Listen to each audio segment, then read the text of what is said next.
계속 하고 있다 이거야.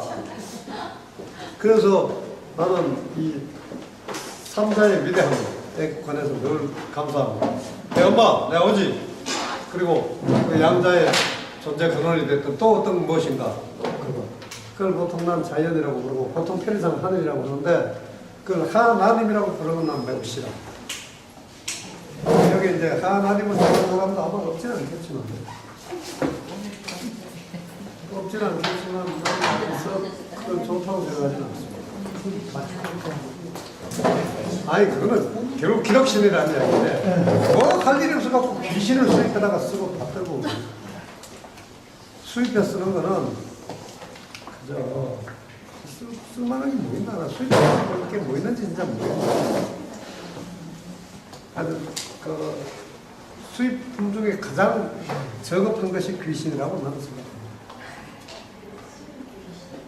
귀신, 영어로 말해서 God, Ghost. 그 양말 나오면 잘 알아들어.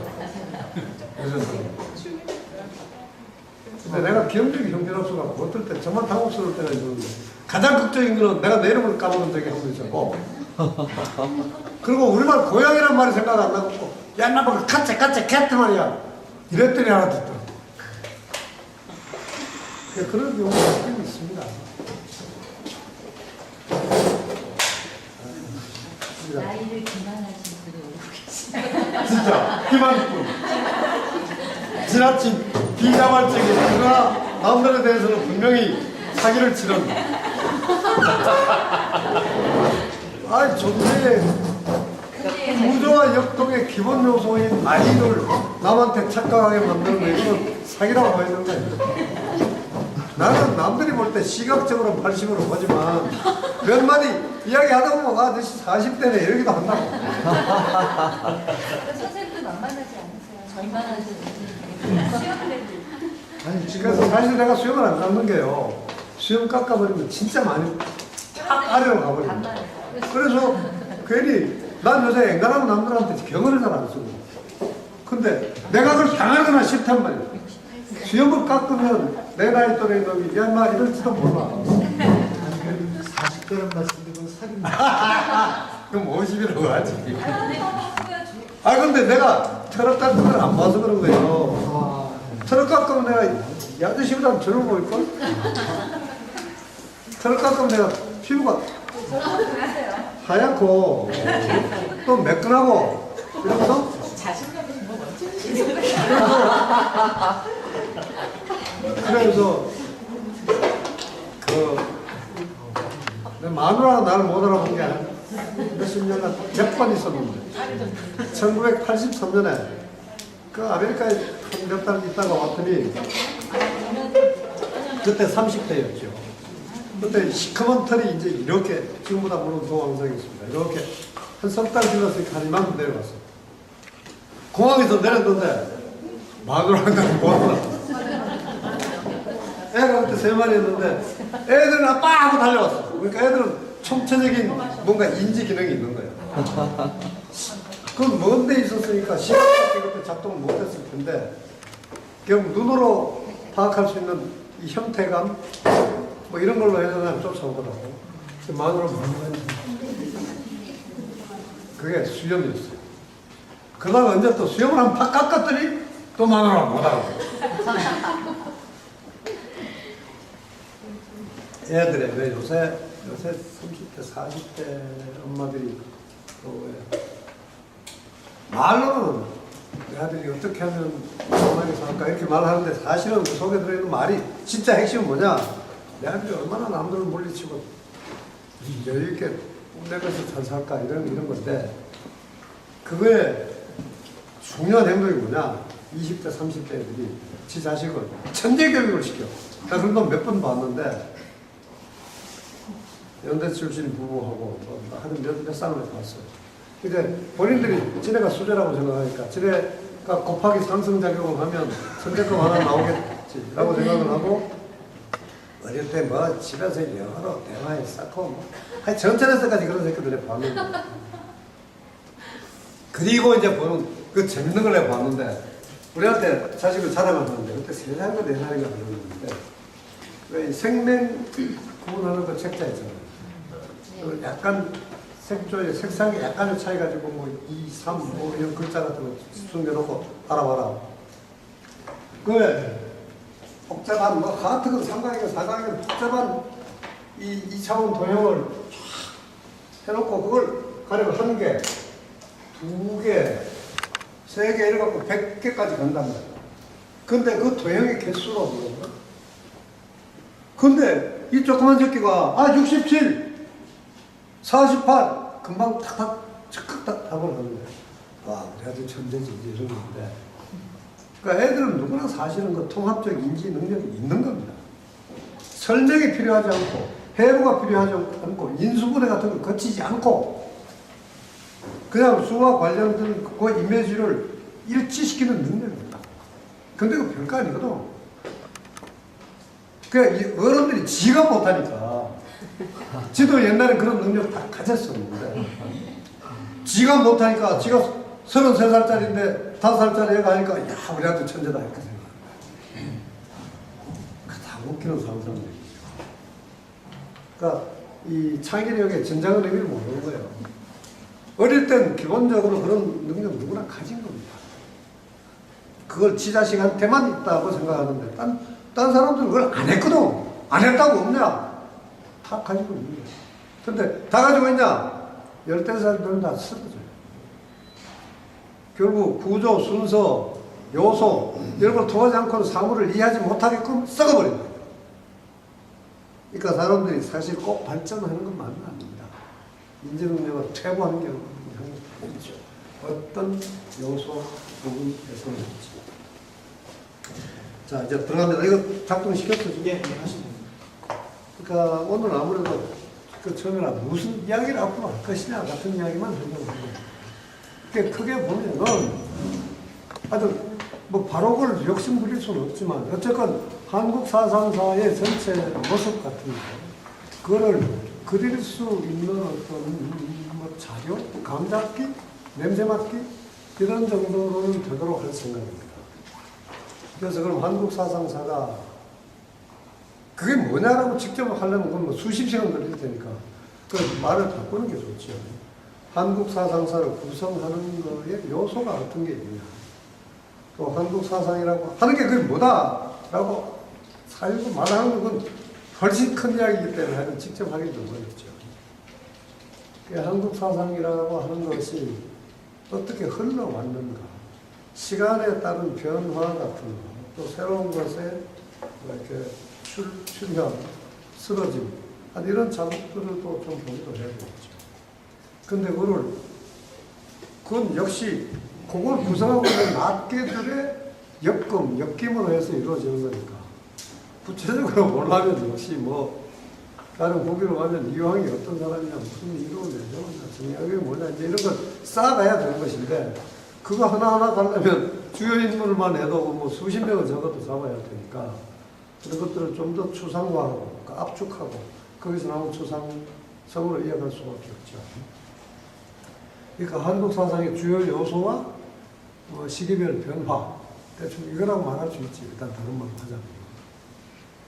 그래서 요소라고 할 때에, 여기에도 일단 교과서에서는 사실 사기가 꽤 많이 있습니다. 이건 전반적으로 비자발적입니다. 그러니까 무식한 것이 죄이지, 일부러 속이려고 한 건 아닌데요. 한국 사상에 들어가 있는 게 보통 뭡니까? 뭐, 초등학교까지는, 고등학교까지는 적어도 몇 번씩은 나올 텐데, 유교, 불교, 그리고, 네? 유교, 불교,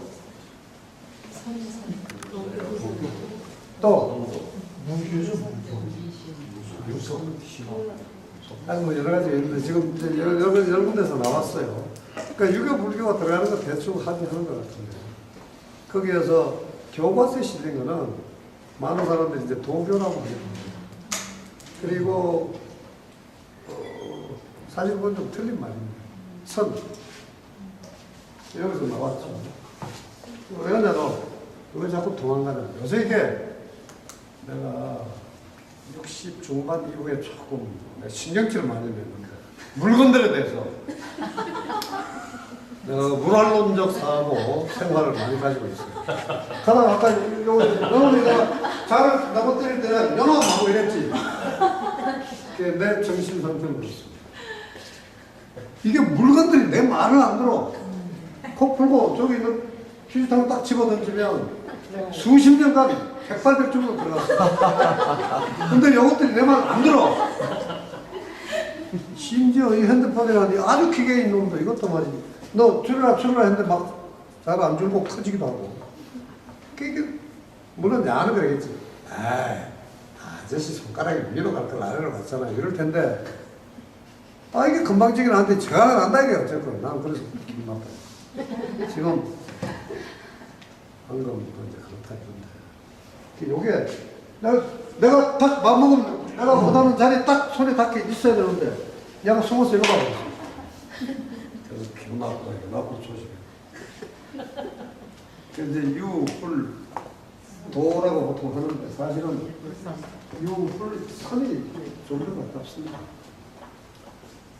도교라고 하는 것은 한국의 역사에서는 크게 무시하지 않았어요. 작동한 몇 가지 역사적 사건이 있습니다. 특히 고구려에서 있었던 것인데 그건 그리 중요한다고 볼 수는 없습니다. 중국에서는 물론 이야기가 나와요. 중국하고 한국사는 분명히 다릅니다. 하여튼 그렇고. 그러니까 중국에서는 절에 도교 내지 도가와 관련된 것들이 많이 섞여 있습니다. 한국에는 노자상을 모신 절 같은 건 없어요. 또 도교, 무술, 뭐 천진교 이런 이름들의 여러 도교의 갈래들이 나오는데 그런 것들이 한국 무술에는 연관된 게 없습니다. 한국 무술에서는 가령 화랑의 제도와 정신과 이 구체적인 기술 이런 걸로 해서 전해오는 건 있지만 도교는 아닙니다. 근데 중국 애들은 그걸 주로 도교란 이름으로 전승해오고 있지. 그러니까 한국에서는 도교는 일단 아니다. 그리고 저 선이라고 하는 건 사실 어떻게 보면 매우 복합적이고 어떻게 보면 아주 또렷한 자기동의성을 가지고 있는 사상 단위이기도 합니다. 그런데 그건 시기별로 물론 다르습니다. 그래서 아까 무교도 하나라 그랬는데 무교도 뭐 넓게 보면 종교라고 할 수 있는데 그럼 종교란 말은 너무 그렇게 키워주는 게 되는 것이고 종교라고 하면 적어도 이제 양말 릴리전이라고 하는 말은 매우 협소한 거라고 사실 생각합니다.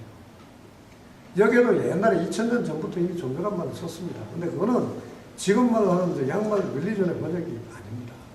그냥 가르침의 핵심, 가장 우뚝 솟은 꼭대기에 있는 가르침 이런 뜻이지 종교, 귀신 섬기는 거 이런 거 뜻하지 않았습니다.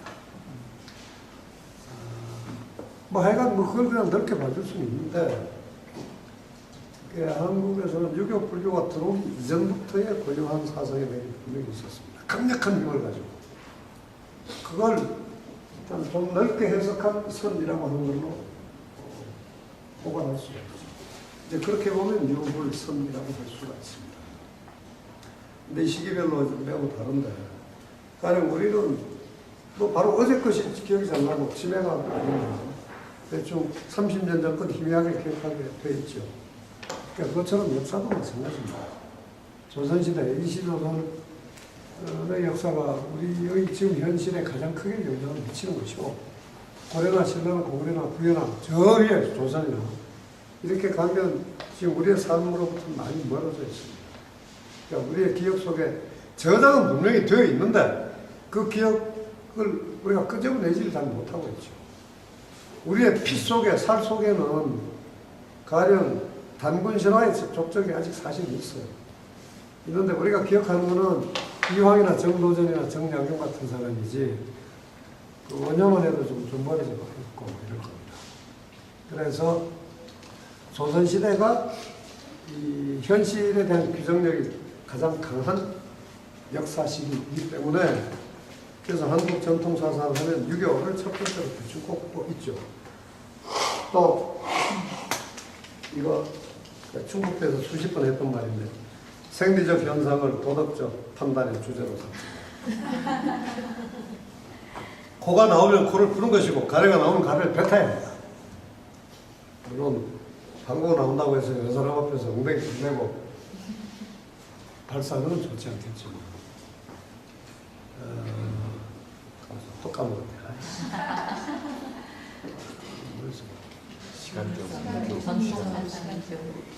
유교. 그래서 유교가 가장 큰 거라고 보는데요. 사실 남한에도 유교의 지배, 영향 같은 걸 꽤 많이 받고 있습니다. 대충 여기 아마 반수는 넘는 사람이 다녀왔을 텐데 하회란 동네가 있죠. 그러니까 내 고향 동네. 비교적 난 거기에서 가정이 자손이 아니라 중심 자손에 가까운 사람이라 그 작년 12월인가 11월인가 저 세상 간 종손, 지금은 종손이 아니지. 그 종손이 나랑 학렬이 같습니다. 아니 정확히 말하면 내가 종손이랑 학렬이 같습니다. 그렇게 말해야지. 엄마가 나 닮았다 이런 말을 할 수가 없는 거지. 그게 그만큼 내가 사회 풍습에 관해서 나름대로 사실은 내면화 해갖고 갖고 있는 게 꽤 있어요. 그러니까 물론 유관의 동네 가면 저거 돌려가야 저거 거의 쌍놈이야 라고 하는데 바깥 동네 나오면 저 사람 그렇다고네 라고 할 정도의 또 행동을 내가 하기도 합니다. 그리고 거기 안동이라는 동네는 400년 500년 전에 그 전통시대를 팔아먹고 지금도 뭐 심지어 재원 수입의 원천으로 삼고 있기도 하고 이러잖아요. 그러기 위해서인지 아니지. 그 반대가 되겠지만 삶이 그냥 과거의 것을 복제해내는 것으로 이어지기도 하고 있습니다. 그런데 어떤 동네에서는 또 어떤 집안에서는 뭐 유교가 그렇게 중요하긴 하죠. 근데 사실은 우리 역사를 놓고 보면 그렇게까지 중요한 건 아닙니다. 그리고 역사라고 하는 게 이것도 물론 여러 관점이 있습니다. 내가 매우 좋아했던 박현채, 우리 김원호 사장도 좋아했고 했는데, 그러니까 도가 이건 주격입니다. 김원호나 유초화가 박현채를 좋아했다 이런 뜻입니다. 박현채 선생이 진보 경제학의 뭐 선구인데, 근데 그 아저씨가 한 말에서 내가 마음에 들지 않는 게 하나 있습니다. 1986년인가요? 우리 시대의 학문과 사상의 민족화 문제. 거기 토론회 때, 종합토론 때 그런 이야기 했어요. 민족사회, 정체성, 정통성, 뭐 이런 걸 이야기할 때 말이지. 글쎄, 100년, 200년 넘어가는 거 의미가 있어? 그냥 현실이지. 라고 하고. 그거, 글쎄, 그럼 많이 도와줘서 조선시대 정도까지는 그럼 우리 현실의 규정력을 갖는 거라고 치자. 근데 고려? 그게 무슨 우리 민족사야? 이렇게 이야기했어요. 그건 이제 진보분들의 내가 볼 때 착각 내지 과잉의식인데 과거를 그렇게 부당하게 멸절시켜버리는 태도가 사실 있습니다. 지금 이 시대를 대표하는 그런 뭐 오세철이나 김세균이나 같은 좌파들도 비슷할 텐데 나는 사실은 아까 말했다시피 나는 사실은 민족주의자입니다. 뭐 사회주의자이기도 하지만 어느 정도는 그러나 민족주의의 몫이 나한테는 더 클 텐데. 그러니까 역사라고 하는 것이 500년에서 끝나는 건 아니다라는 이야기를 합니다.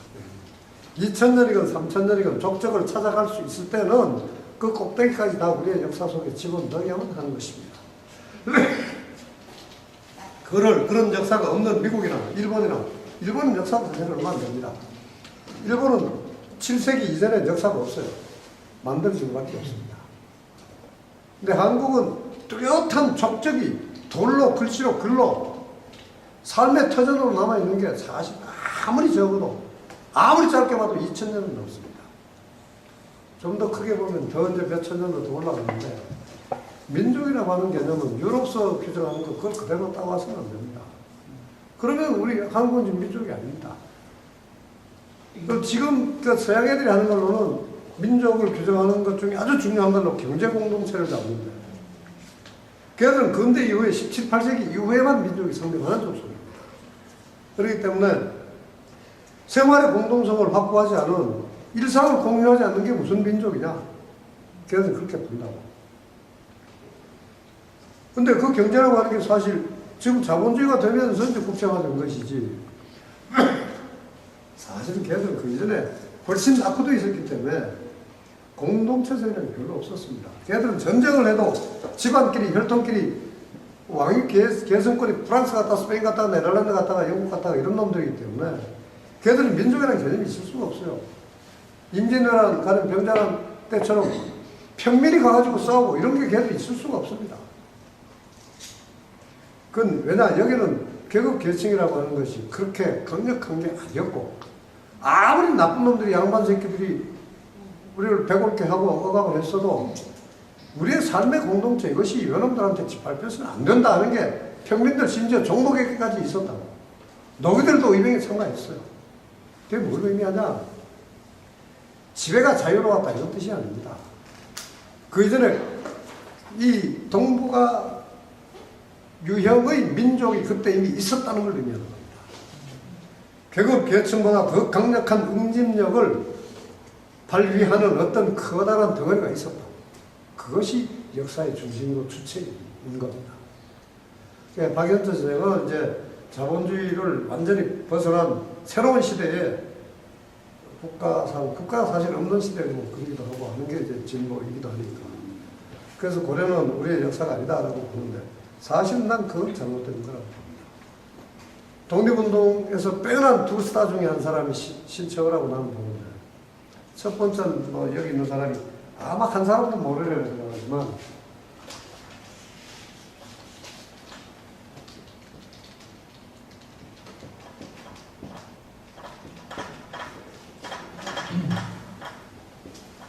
오성윤이라는 사람이 있습니다. 이 사람이 독립운동사 36년간에서 가장 위대한 사람이라고 나는 봅니다. 그리고 내가 본다가 아니고 그건 진실입니다. 근데 그 후대에 그게 그 전승이 잘 안 됐기 때문이죠. 역사는 크게 두 가지 면이 있습니다. 그 이야기로서 이거 일정한 덩어리가 있고, 또 그보다 저는 더 탄탄하게 클 수도 있는 그 분석의 결과인 과학 또는 분석의 결과 하여튼의 덩어리, 과학으로서의 역사가 있죠. 근데 두 가지 다 뭐 역사이긴 하지만 과학으로서의 역사는 진실한 건 사실 아닙니다. 역사는 원천적으로 이야기입니다. 있었던 것, 팔팔하게 생명력을 가지고 있었던 것, 그거 그대로 재현될 때 그게 역사입니다. 근데 그걸 직접 재현하지 못하기 때문에 과거를 우리 돌아갈 수 없는 그 운명을 갖고 있는 존재이기 때문에 사실 존재에 따라서는 과거를 마음대로 드나들 수 있는 것도 있을 수 있을 겁니다. 그 우리 한계를 지금 벗어날 수는 없는 거다. 어쨌건 그 생생한 역사를 우리는 갖고 있지 못한데, 그래서 과학으로서의 역사가 있는 겁니다. 큰 거시적으로 볼 때 원인, 결과, 그의 변호, 양태 이런 걸 이제 법으로 해서 우리 역사를 인식한다는 거죠. 그건 편법이지 진실한 건 아닙니다. 그러니까 뭔가 도구를 통해서, 매개를 통해서 숫자, 도표 이런 걸 통해서 보는 거는 그 자체를 보는 건 아니에요. 그 자체를 보는 것만큼 진실한 게 어디 있습니까? 그런데 우리가 그걸 못하기 때문에 어쩔 수 없이 도입한 매개일 뿐입니다. 매개. 과학은 그 매개이지 세상의 진면모를 보여주는 게 아니고, 분작은 뭐 그 보다 더 작은 코크건 양작은 전작은 어쩌고 뭐 아무리 작은 미시세계를 이야기해도 그 세계를 바로 보여주는 건 아닙니다. 그냥 이론적 상상들일 뿐이죠. 그러니까 그걸 못 보니까 그 개념을 개발하는 것일 뿐이라고. 역사도 마찬가지입니다. 직접 못 보니까 인과관계로 설명을 하고 다닙니다. 그런데 역사는 사실은 엄밀히 말하면 설명되는 게 아닙니다. 하여간 이제 그 역사의 진실로 볼 때 오성윤만큼 위대한 독립운동가 없었습니다. 물론 더 많은 사람들이 있었지만 내 신채호를 대표적인 둘 중에 하나로 꼽는 것은 사실은 그 사람이 처절하게 운동했기 때문은 아닙니다. 방금 내가 말했던 말을 오히려 어떤 점에서 뒤집는 것이기도 한데, 후세에 끼친 영향의 양으로 봤을 때 신채호가 매우 크기 때문입니다. 신채호는 아주 위대한 어쨌든 펜을 무기로 삼아서 독립운동을 했고 오성룡은 총과 칼로 주로 총이지만 총으로 독립운동을 했습니다. 그러니까 신채호는 목숨을 내놓은 것이 오성룡처럼 강력한 건 아니었어요. 홍범도 같은 사람에 비하면 훨씬 약한 운동을 했죠. 그러나 이제 지금 우리가 결국 거두어서 그 성과를 재현해내고 개선하고 어쩌고 하는 데에서 신채호가 더 존중을 받게 되어 있는데 하여튼 신채호가 인정했던 것만큼은 인정해야 한다. 역사와 민족이 우리의 삶이나 현실에서 갖는 무게를 인정해야 한다고 나는 본다. 그런 얘기입니다. 그러니까 우리 역사가 적어도 2000년까지 거슬러 올라가야지 500년에서 툭 잘라버리면 안 된다. 그러니까 진보 일꾼들이 그 점에서 편협한 게 있고 또 상상력이 모자란 게 있고 무엇보다가 사실 지식의 배경에 좀 한계가 있어서 그런데 마스를 열심히 공부한 사람들은 대체로 데카르트는 어느 정도 이해하지만 맹자 이해 못합니다. 데카르트와 거의 같은 시대 같은 그러니까 송시열이 정도 되면 그 나이가 비슷할 겁니다. 정약용 같으면은 그 마르크스보다 한 세대 됩니다. 가령 그 시대에 이렇게 갖다 놓으면은 비슷비슷하게 통하거나 비교될 수 있는 것들이 꽤 있는데, 가령 아리스토텔레스랑 순자, 뭐 플라톤이랑 맹자가 시대가 비슷해요. 근데 그것들 중에 가령 공자는 모르고 소크라테스는 이해한다. 맹자에 관해서는 그냥 문장이 나오긴 하지만 그걸 현실과 연관해서 삶의 맥락에서 어떤 의미를 갖는가 이해를 못하는데 플라톤은 이해를 한다. 그런 지적 상상력으로 마르크스를 보기 때문에 마르크스는 사실 제대로 이해하는 건 아닙니다.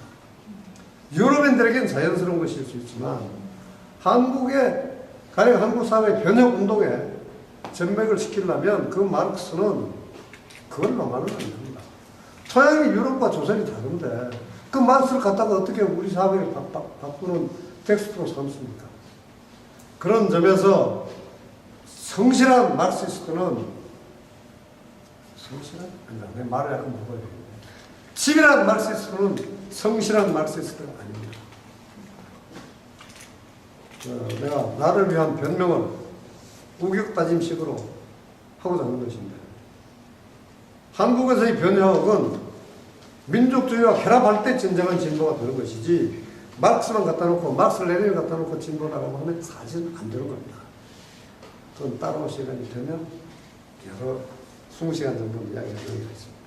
하여간 그래서 우선 진짜 역사라고 하는 게 사실 시간으로 길게 잡혀야 되는데 그것을 그러니까 일본 애들이 그걸 자르려고 사실 무진 노력을 했어요. 그러니까 한국사의 뿌리를 특히 사상을 합니다. 경제사가 아니고. 그러니까 고구려 이전을 싹 잘라 없애려고 했다. 그래서 부여와 조선, 맥, 어쩌고 이건 한국사에서 없는 걸로 되는 겁니다. 그러니까 단군은 단순한 동화 같은 이야기에 불과한 것이고 말조, 조작된 것이고. 근데 그걸 살리기 위해서 신청은 독립운동을 했어요. 가령 을지문덕 같은 그 위인전을 쓴 거, 그 모델을 되살려서 무슨 얼마나 의미가 있겠어요. 근데 지금 이 시대에 앞서가는 원로의 대표급에 해당하는 강만길 선생만 해도, 야, 이왕 그걸 왜 해? 라고 말합니다. 그게 근대사 하는 사람들의 편잡함이라고 저는 생각합니다. 이왕이 의미가 없다는 게 어떻게 말이 돼요? 그 근대사는 우리에게 영향을 주기 때문에 살피고 밝혀야 하지만 중세사는 그거 옳다고 하고 지금 갖다 놓으면 완전 퇴행적인, 이건 지금 보수 반동도 안 되는 아주 옛날 쓰레기에 불과한 그 이황을 왜 갖고? 라고 이야기한다. 그런 식으로 편협하게 역사를 보면 안 된다. 물론 근대사가 더 중요하죠. 그러나 고대사라고 해서 죽이 없으면 안 된다라는 게 내 생각이다. 다른 이야기고 바로 그 민족사의 단위에서 성립하는 아이덴티티, 문화적 정체성이란 그 시간적 범역이 넓을수록 더 탄탄해집니다. 신처가 그렇게나 애를 썼던 것은 사실은 옛날 조선입니다. 고구려보다 앞서가는 조선의 족적을 살리려고 크게 애를 썼어요. 왜냐? 민족 단위의 금기를 일깨우기 위해서였습니다. 일본 애들 저렇게 까불리면 우리에 비하면 족단이다. 그거를 설득력 있게 신세대에게 밝히기 위해서 옛날을 끊임없이 뚫고 들어간 겁니다. 그런 정신을 살려야 하는 것이지. 막스 이후에 야박하게 이론적인 개혁, 그걸 갖고 와서 이 시대를 도래하려고 하는 것은 난 온당하지 않다고 본다. 그래서 지금 어디서 여기로 흘러왔냐? 그래서 유교가 약간 근세가 현대에 미치는 영향이 크니까 조선이 가장 큰 비중으로 다가오고 500년 단위로 뚝뚝 자르면 조선이 고려보다 아무래도 더 중요하죠. 신라 천년보다 더 중요하죠. 그러나 그렇다고 해서 조선시대의 정통이었던 성리학, 그것이 오늘에게 되살려야 하는 것 중요한 어쩌고 이런 것은 분명히 아닙니다. 그래서 유교가 중요한 우리 이미 천혜의 혈액에 녹아 들어버렸기 때문에 그걸 부정할 수는 없죠. 나 자신을 형성하고 있는 것인데, 그러나 나 자신의 원천은 아니다. 척수의 가운데를 흐르는 그걸 계속 거기서 피를 만들어내는 작용의 원천, 틀, 그것은 꼭 유교라고 볼 수 없는 겁니다. 유교보다 더 깊은 우리 정신세계의 고향, 바탕, 저수지 같은 게 분명히 있습니다.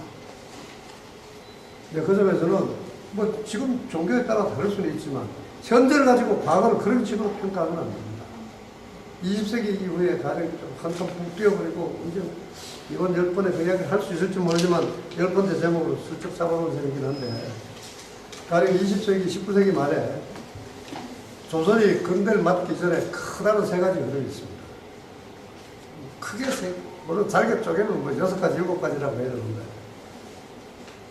가령 척사위정이라고 하는 조선의 원래 정통성을 보존하기 위해서 싸우고 일본하고의 전쟁 행위를 1910년대까지 수행한 의병운동이 있습니다. 그게 척사위정, 육아적인 정통 수호운동이죠. 그러나 하나가 이제 유럽, 미국 쪽에서 들여온 비교적 생소한 민주주의와 과학이라고 하는 걸 막연하게 깨우쳐가지고 그걸 우리 사회에 도입해서 우리가 부강한 나라, 합리적인 나라로 변신해야 되겠다라고 한 개화파가 있습니다. 그 개화파는 뒤에 이제 애국 개몽운동, 북한에서 그걸 애국 문화운동이라고 합니다. 그런 비교적 온건은 그 일상에서는 투쟁성이 강하지 않은 일본과의 타협도 포괄할 수 있는 그런 식의 문화운동도 있었고, 근데 그의 핵심은 사실은 결과입니다. 전통으로 볼 때 전통을 벗어나서 새로움을 도입하자 하는 운동이죠. 그리고 그것도 저것도 아니고 조선사에 매우 특이한 것이면서 이 두 가지의 어떤 면에서 보면 가운데 섰거나 두 가지를 포괄하는 정신이 있습니다. 동학이라고 하는 종교와 그것의 정치적인 발현이었던 농민전쟁, 이것이 이제 묶어서 이렇게 세 묶음이 있다 이거예요. 그 이 세 묶음에 대한 판단이 남한과 북한이 매우 다릅니다. 지금 이야기를 내가 왜 하냐면 그 구체적으로 하려면 그것도 또 여러 시간 걸리기 때문에 생략해야 되는데, 그 남한과 북한이 그 평가를 달리하는 바탕이 뭐냐? 현재에 있다. 그러니까 결론만 말하자면 북한은 그 세 가지 중에 의병운동에 매우 큰 점수를 주는 경향이 있어요.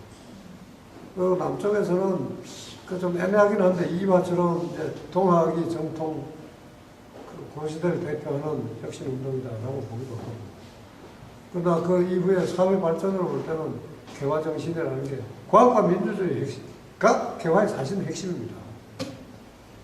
그것이 중요하다고 보기도 하는데, 대체로 이 남한 쪽에서는 동학 쪽에 점수를 주는 경향이 더 큽니다. 왜냐하면 개화는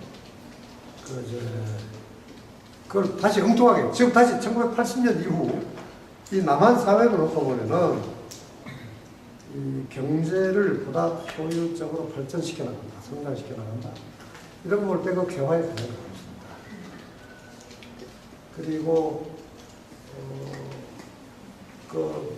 심지어 노동운동요 40명이 일을 하는 공장에서도 가령 정명국 같은 사람이 그런 사람입니다. 노동운동 그러니까 진보 혁신의 핵심은 노동에 있다 이렇게 보는 사람들 그건 매우 중요하긴 하죠. 그런데 그것이 극단적으로 간 사례를 내가 이야기하고 있는 겁니다. 40명이 일하고 있는 그 현장마다에 가서 노동자들한테 격려, 공무, 선동에 연설을 하는데 여러분 우리가 왜 이렇게 못 살게 됩니까? 저는 아메리카 제국주의 때문입니다. 이렇게 이야기합니다. 미국 놈들이 얼마나 할 일 없어서 40명 일하는 공장에 와서 무슨 일을 해. 그럼 기독교인들이 버려지 않아 꿈틀거리는 것까지 하나님이 그때 역사하시는 거다라고 말하는 것 같은 겁니다. 어떻게 하나님이라는 게 그렇게 할 일이 없어갖고 버려지 꿈틀거리는 것까지 나와서 역사를 합니다. 하여튼 그런데 이제 동학은 그렇게 편협하지 않고 반외세, 반봉건 그러니까 중세적인 전통적인 억압도 극복하고 부당하게 우리 현실의 삶을 옥죄는 제국주의도 격퇴한다. 양쪽이 다 있다 해서 동학이 많은 점수를 받는 겁니다. 그런데 북에서는 김일성 가계가 사실 부당하게 중요한 지위를 점하고 있어요. 기록상. 그건 가래 박정희 수만보다는 김일성이가 뭐 나은 독립운동가라고 할 수 있지만 주체사상 이후에 현실을 움직이는 힘을 설명하는 데서는 그 매우 비겁한 사람들입니다. 김일성이 아비 하레비까지 올라가서 막 선구자입니다. 그 시대의 성인이고 전봉준이나 뭐 최재우나 이런 사람보다 막 중요한 인물로 막 떠오른다고. 그런 비열한 정신이 바탕에 작동하고 있기 때문에 척사위정과 의병운동에 가장 큰 점수를 주는 겁니다. 근데 이제 남한 사회에서는 어쨌건 정부가 어쨌건 뭐 지금 국민이 얼마나 목매하건 간에 이 학교는 꽤 나름대로 진보적인 계몽이 되어 있어요. 이 집단 지성이. 그래서 고르게 그 수준을 공유하고 있지는 않지만 어쨌건 마르크스 이후에 그러니까 계량 통계 고전 그 기능 구조에 열심히 들어가고 인간은 경제적 동물이다. 최소 투입으로 최대 아웃풋 산출을 얻고자 하는 학문이 경제학이다. 그런데 충실한 그 자본주의 내부 역동 밝히기 효율화에 집중하지 않는 개명된 경제학에 바탕한 그런 지성들이 학계에 사실 많이 퍼져 있거든요. 아무리 가령 보수인 사람도 좋아하는 데가 누구냐 돈 박근혜 편이었어. 이상도. 네? 이상도. 그렇지. 저 뭐야 하천에다가 처박은 거 극렬하게 반대하고 이랬던 그런 사람도 사실은 분명히 보수입니다. 나도 그 비슷한 보수입니다. 근데 그 사람도 사실은 나만큼은 아닐지 모르지만 또 비슷할 정도로 개혁적이기도 합니다. 그러니까 어느 정도는 사회주의적 물을 먹었다 이런 얘기입니다. 그러니까 남한 사회는 이론적으로는 북한 학계보다 사실은 더 진보되어 있습니다. 북한은 중세지성으로 압도되어 있는 분위기가 꽤 있지만 남한 사회는 아무리 권력이 뭐라고 해도 재벌이 압제를 하더라도 그래도 지성까지를 다 점령하지 못합니다. 그래서 개명성이 한국 사회, 남한 사회에서는 꽤 작동합니다. 그래서 가령 아까 근대 3대 운동, 보통 그렇게 말하는 겁니다. 그 한국 사회 3대 근대화 운동에서 남한 사회는 반외세, 반봉건, 그걸 포괄적으로 평가하려는 비교적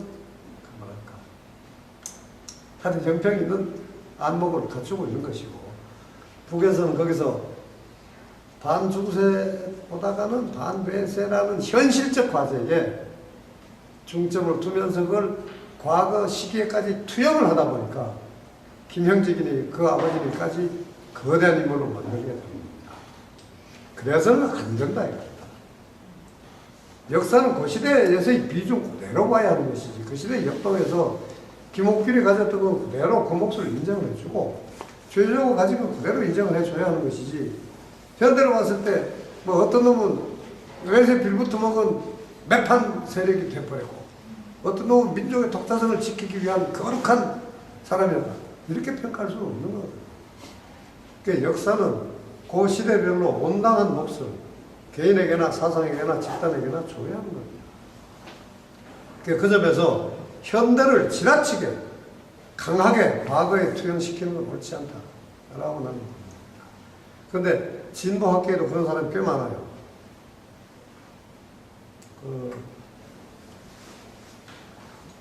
그리고 그거를 이제 이해치카 같은 거 별것도 아닌 영국 사업자인데 그 사람이 문장 하나를 좀 왜곡해서 해석했기, 과잉 포장을 했기 때문이고 역사는 과거와 현대의 끊임없는 대화다. 이런 식으로 그 사람이 한마디 했는데 그건 뭐 있잖아? 사실이기도 합니다. 근데 그것이 영국 애들이라면 그럴 수도 있는데 걔들은 현재가 과거를 규정한다라고까지 꽤 믿습니다. 또 심지어 달리 말하면 인식되지 않은 것은 아무리 뭐 거룩한 의미를 가져도 그건 진실이 아니다라고까지 말합니다.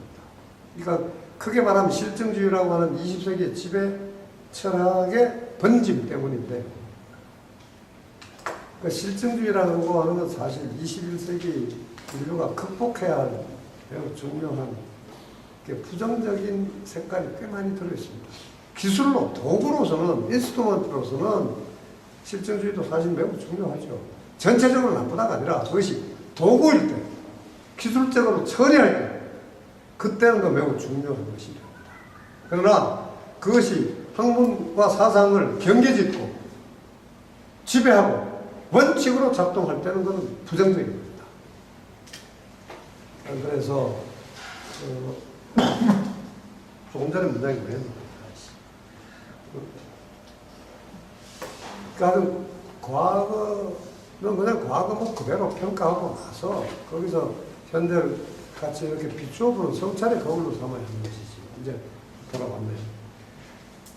그러니까 오늘날의 과제가 뭐 지금 반미가 매우 중요하다. 그러니까 과거로까지 가자. 지금 그런 분위기가 사실 우리 학교에 꽤 많이 있어요. 또 지금 오늘의 가령 실학에서 그런 거 많이 보는데 그거는 매우 구체적으로 그런 거라는 길게 말하면 안 되겠지만 지금 일본에서 불고 있는 바람이 한국에서 꽤 침투하는데 그것도 선발학자들에게까지 꽤 침투하고 있습니다. 근데 그건 일본 애들은 사실은 의식된 사기고 동북공정을 합니다. 중국에. 근데 한국의 진보학자들은 그건 모르고 따라가요. 그게 뭐냐 하면 실학이라고 하는 건 별거 아니다. 성리학의 연장이다. 일본 애들은 그렇게 합니다. 왜냐? 조선사의 역동성을 최소화해야 되기 때문에 그런 겁니다. 그런데 걔들은 아주 멋있게 포장합니다. 이황에 대해서, 이에게서 박제가 같은, 뭐 약간 올라가서 박지원, 뭐 이호, 이익, 이런 사람에게 있었던 그런 사람에게서 나온 것이 쌉수로 원래 있었다. 시라고 하는 게 성리학을 부정한 게 못 된다.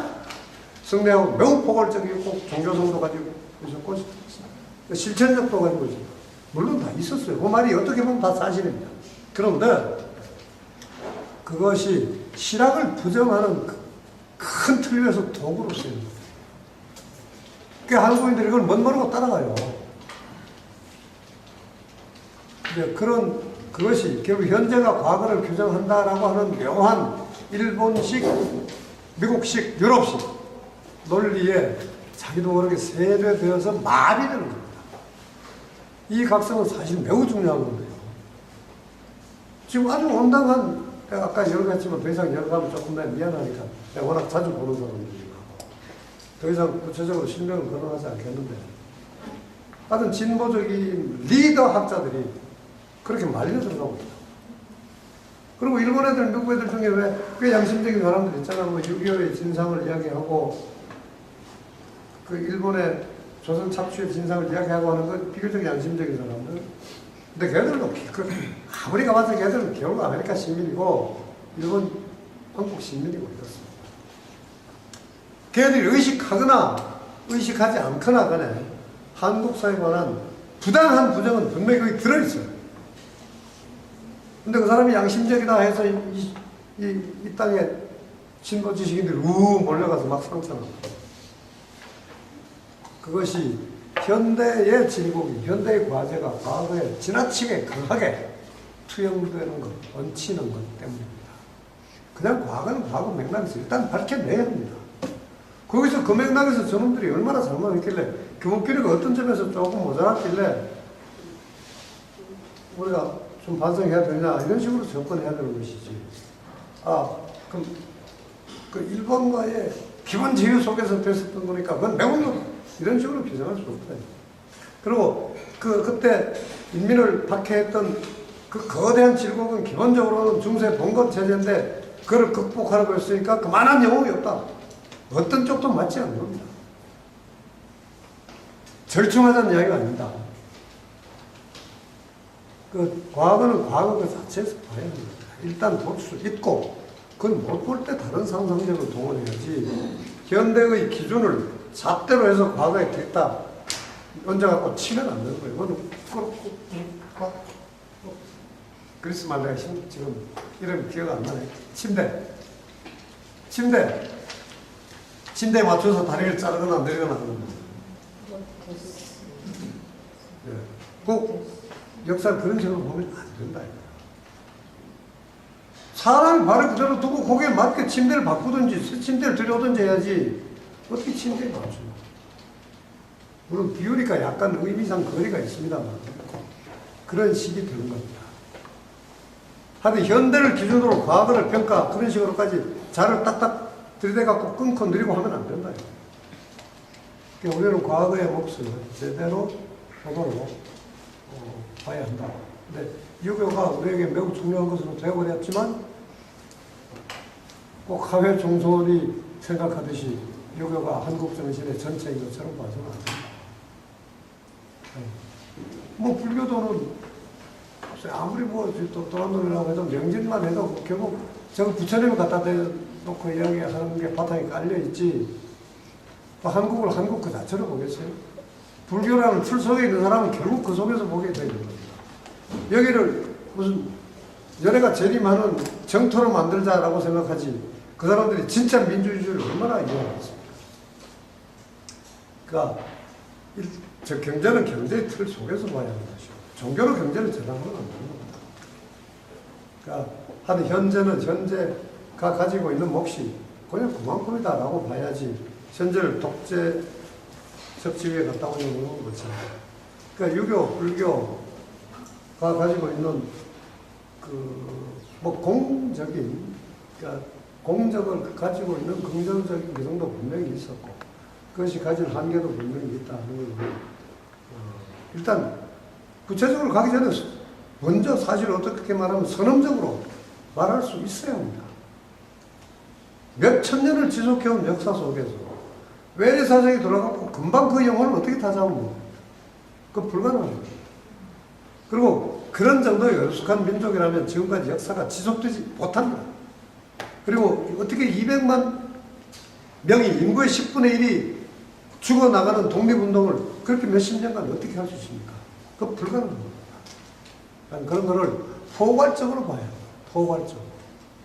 그걸 순전히 논리만 가지고 그게 그랬으니까, 그러니까 지금 친일본계 사람들이 엉터리로 그래서 일당 5만원 10만원 받고 온통 온갖 사이트를 쳐바르는 만행을 저지르고 있습니다. 그 걔들 요새는 또 싸구려가 됐을 겁니다. 아마 박근혜가 대통령 되기 전에는 일당은 10만원씩 받았어요.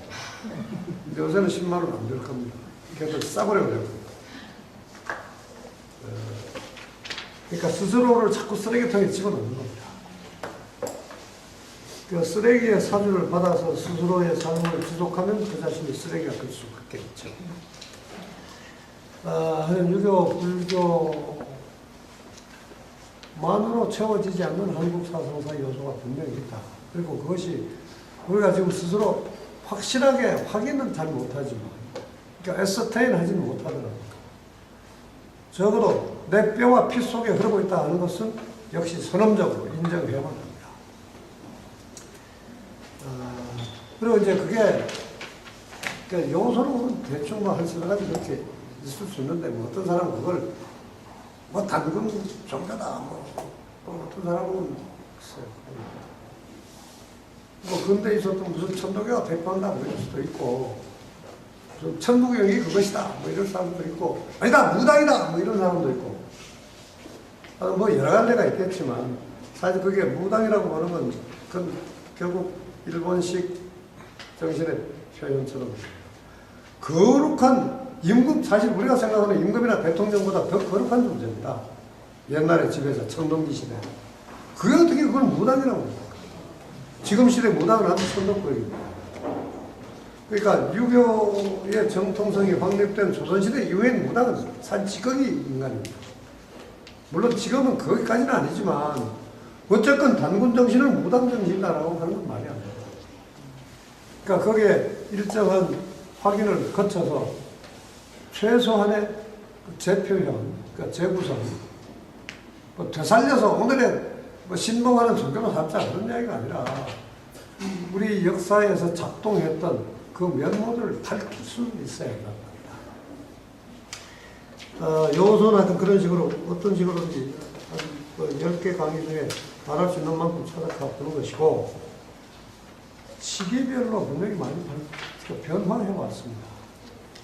그 역사는 보통 발전의 작업이라고 말하죠. 그 발전 그것도 가령 톤비식으로 말하면 일정한 기준이 안 됩니다. 자연재해가 뭐 그 쓰나미로 왔냐 태풍으로 왔냐에 따라서 그 팍팍 달라지고 다른데 그거는 승리냐 패배냐 말고 다른 기준이 있을 수가 없어요. 그러니까 지금까지 잘 살아오던 것이 짓밟히는데 그걸 어떻게 극복해왔냐 그것이 인류의 역사다 이렇게 보는 것인데 그보다 해겔 같은 사람은 훨씬 낫죠. 얼마나 많은 숫자의 사람들이 자유를 누리면서 살게 됩니다. 얼마나 그 자유의 내용이 폭이 넓어집니다. 다른 이렇게 기준이다. 그건 분명히 의미 있는 기준이 되는 겁니다. 근데 그 말고는 이제 여러 가지가 있을 수 있는데 그 화평이니 사랑이니 하여튼 뭐 여러 개념이 들어갈 수 있다고 봅니다. 그런데 그걸 하나를 따로 내세울 필요는 뭐 없다고 봅니다. 나는 그 역사라는 영역을 전공을 하는 권위 있는 학자는 이렇게 될 수도 없고 될 생각도 사실 없습니다. 그런데 적어도는 그건 분명히 자신 있습니다. 한국사를 다루고 있는 국사 학자라고 말하는 사람들 중에 핵심이고 선질이고 아주 중요한 사람들 남한 땅에서 활동해온 사람들 보다는 내가 관점이 훨씬 더 건실하다. 그것만은 내가 자신있게 말합니다. 사관, 사론 에서 요청만큼 제대로 갖춘 사학자를 난 본 적이 없습니다. 신채호나 손진태 같은 사람 또 그러니까 지금부터 한 90년 80년 전에는 그런 사람들이 많이 있었습니다. 지금은 그런 사람이 별로 없어요. 그만큼 미국, 일본의 제국주의 논리에 자신도 모르게 세례를 받아서 빠져버렸기 때문에 그런 거예요. 그게 핵심 용어는 이제 그 포지티비즘, 실천주의라고 하는 건데, 하여간 그냥 지나갑니다. 근데 나는 그 발전을 어떻게 보냐? 발전은 가령 왜 철학하면 보다 넓히면 그게 사상이 됩니다. 사상이 보다 넓으면 사상을 주요 요소로 포함하는 문화가 됩니다. 문화하면 가령 그 인간의 삶이라고 하는 가장 큰 범역을 차지해버리게 됩니다. 문화는 사실 정치경제보다 더 큰 개념일 수도 있어요. 그냥 주어진 대로의 삶이 아니라 인간이 자신의 것을 보태서 이룩한 형태, 방식 이거 전체를 문화라고 한다면 정치로 경제도 거기에 다 들어가는 겁니다. 근데 이제 그것처럼 발전이라고 하는 거는 보다 크게 이렇게 번져나가면 변화하는데 귀착합니다.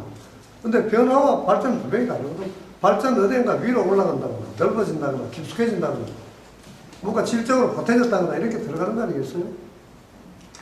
그래서 그걸 압축해서 추상적으로 말하는 거예요.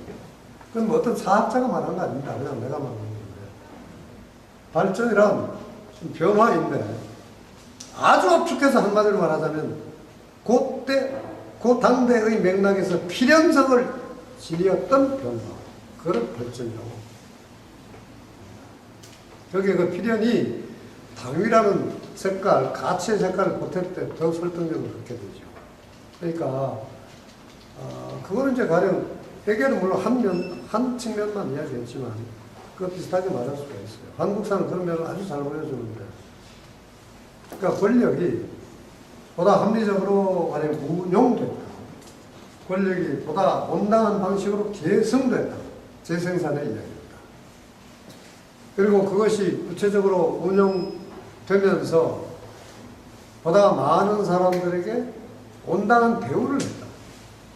그러니까 경제적인 혜택이라든지 무슨 생활의 복지라든지 이런 걸 훨씬 잘 했다 하는 이런 이야기가 되는 것이죠. 그런 여러 것들이 필연성의 항목을 구성합니다. 그러니까 그 당시 역사의 흐름에서 바람직하고 다수의 사람들이 기울었던 그런 방향의 변화가 크게 일어났을 때 그걸 우리는 발전이라고 본다. 근데 물론 반동의 변화도 있죠. 혁명이 일어났다가 반동 귀족 왕족이 다시 독재를 하는 경우도 있는 것이고, 지금 수십 년간 남한 사회에 피나는 투쟁이 있어가지고 그래도 민주화를 일으켰는데 갑자기 반동이 정권을 잡고 재벌을 더 키우고 이런 것도 변화입니다. 그런데 그걸 우리는 발전이라고 할 수는 없어요. 그러니까 어떤 점에서는 필연이라고만 하면 필연일 수도 있습니다. 힘이 강한 놈이 이기는 게 세상 살이 아닙니까? 그 재벌이 가장 힘이 크고 실제로는 0.01%도 안 되는 족속인데 그것들이 부의 90%를 갖는데 그걸 조장하고 부추기고 격려하고 고무하고 이끌어내고 하자 하는 그또 소수의 집단이 있습니다. 그렇게 됐다고 해서 그 분명한 지금 경향을 보이고 있는데 그걸 발전이라고 할 수는 없어요. 그래서 가치의식이 분명히 들어가야 한다고 봅니다. 적어도 다수의 건전한 의식이 그 시대의 다수가 희망하고 추구했던 그런 방향의 변화가 온당하게 이루어졌을 때 그걸 발전이라고 합니다. 그러면 거창하게 혁명이 뭐니 꼭 이런 것만을 의미하는 건 아니죠. 그러나 그것이 워낙 크기 때문에 시기를 구분할 수 있을 정도가 됐을 때 그걸 우리는 혁명이라고 하기도 하고 그러죠. 그러니까 우리가 보통 말하는 고대, 중세, 근대 뭐 이런 거 그건 사실 거기에 깔려있는 게 그 강한 개념들이 여기 들어있습니다. 강한 개념이 들어있는데 거기에 역시 오도되고 있는 게 있어요. 그러니까 보통 마르크스 프레임워크가 가장 힘이 있는 걸로 드는데 그거 사실 마르크스 완전민이 아닙니다. 근데 지금 유럽, 아메리카 애들도 그 프레임워크만은 역사 발전의 단계 개념만은 마르크스를 사실상 인정하고 있는 편입니다. 그러니까 보수, 계량 통계학 정도의 경제학도 아니면 단순 주가 올리기 방식을 추구하는 경제학도 그건 어느 정도 인정을 한다고. 근데 실은 마르크스 프레임워크는 완벽한 게 아닙니다. 그거는 그럼 거기서 그 이야기 내용을 이야기할 수 있을지 모르겠네요.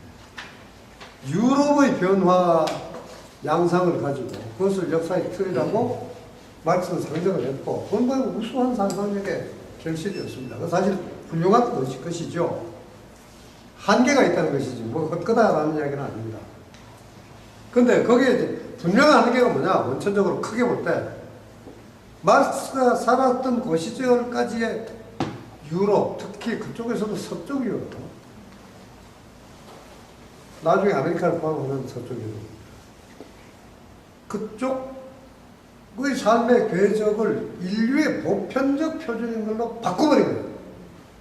그것이 지금 이 학계를 잡고 있는 겁니다. 그 유럽, 미국 말이 아니라 지금 한국 학계가 그렇게 하고 있다고요. 그런데 그것이 남한만이 아니라 사실은 북한도 그걸 그 지배를 당하고 있습니다. 그뿐만이 아니고 비교적 건실한 중국조차도 거기 휘말려 들고 있습니다. 이미 중국은 사실은 사회주의 국가가 아닙니다. 실제로는 시장경제이므로 경제체제로 볼 때는 분명히 자본주의 국가입니다. 그러나 이데올로기, 사상, 적어도 경제 운영의 대원칙 이런 거에서 많은 사회주의 성을 견지하고 있기 때문에 자본주의 국가라고 말하기는 어렵죠. 그러나 그 역사를 설명하는 틀 같은 거는 여전히 마르크스의 아들입니다. 마르크스는 물론 훌륭하지. 이러면 크기로 보면 유초보다 마르크스가 훨씬 크죠.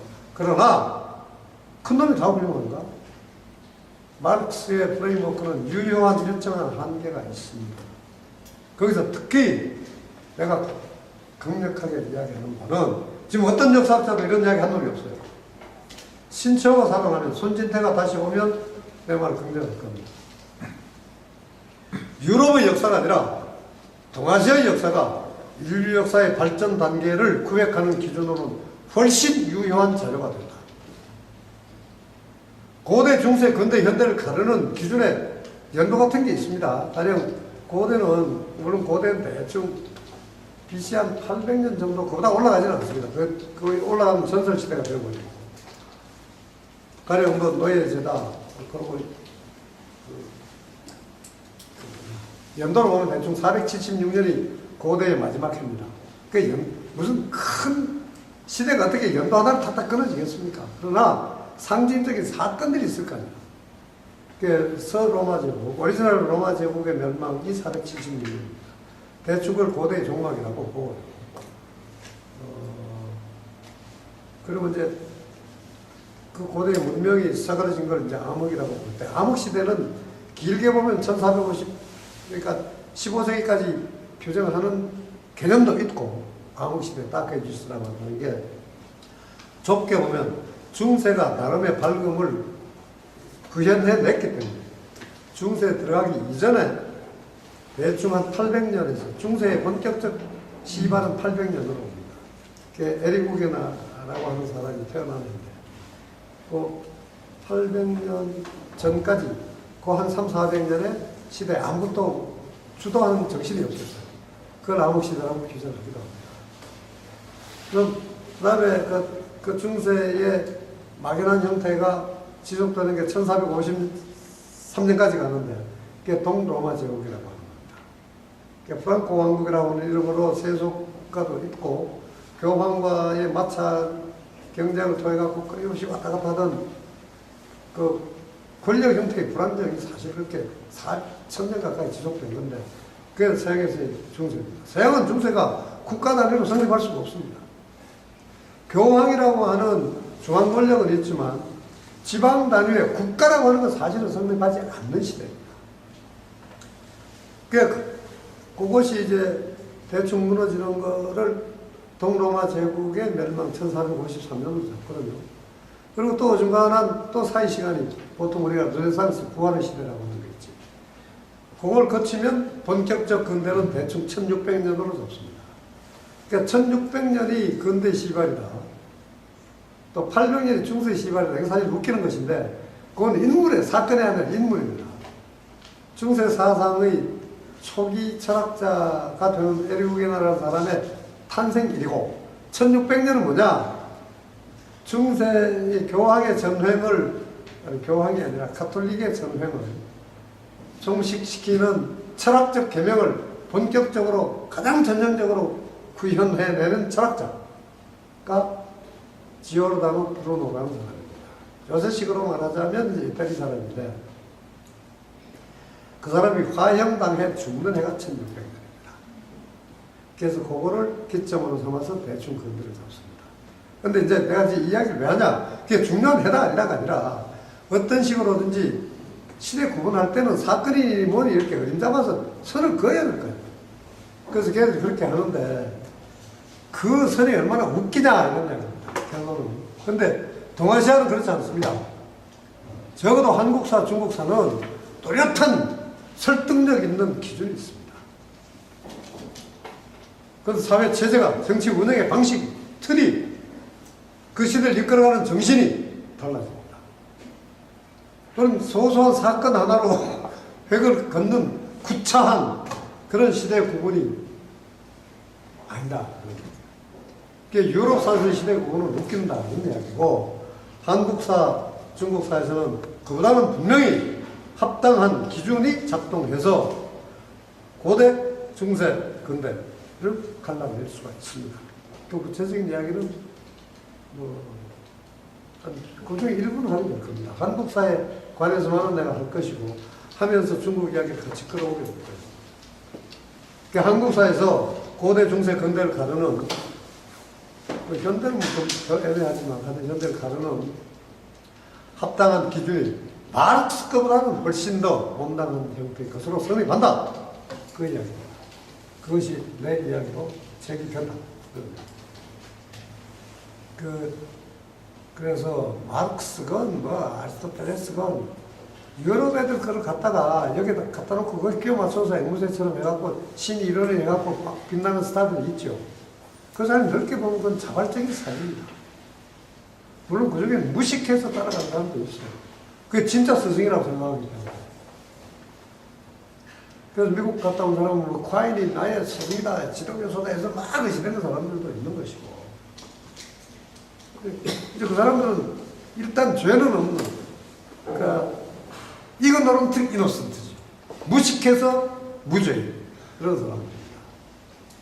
그러나 디자인된 길티 가이들도 사실 있어요.